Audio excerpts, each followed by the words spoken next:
আমার বাবা আপেল ঘরে আছে, কারণ আমার বাবা আপেল খেতে অনেক পছন্দ করে। চিন্টু, এই যে তোমার জন্য অনেকগুলি আপেল এনেছি, চলো আমরা বাড়ি চলে যাই।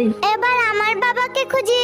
আমার বাবা স্ট্রবেরি ঘরে আছে, কারণ আমার বাবা স্ট্রবেরি খেতে অনেক পছন্দ করে। টিনা, এই যে তোমার জন্য অনেকগুলি স্ট্রবেরি এনেছি, চলো আমরা বাড়ি চলে যাই। এবার আমার বাবাকে খুঁজে বের করি। আমার বাবার কাঁটা বলে আছে, কারণ আমার বাবার মাথায় একটুকু বুদ্ধি নেই। বন্ধুরা, মা বাবা আমাদের জন্য সবকিছু করতে পারে। তুমি যদি তোমার মা বাবাকে ভালোবাসো, তাহলে ভিডিওতে একটি লাইক দিয়ে চ্যানেলটিকে সাবস্ক্রাইব করে দাও। আর যারা ভালো না বাসো, তাদেরকে কিচ্ছু করতে হবে না। এই যে দেখ ফুসকে, তোর জন্য একটি কত বড় কাটা ফল এনেছি, চল বাড়ি গিয়ে মজা করে খাবি। তোমারে পচা ফল আমি কোনোদিন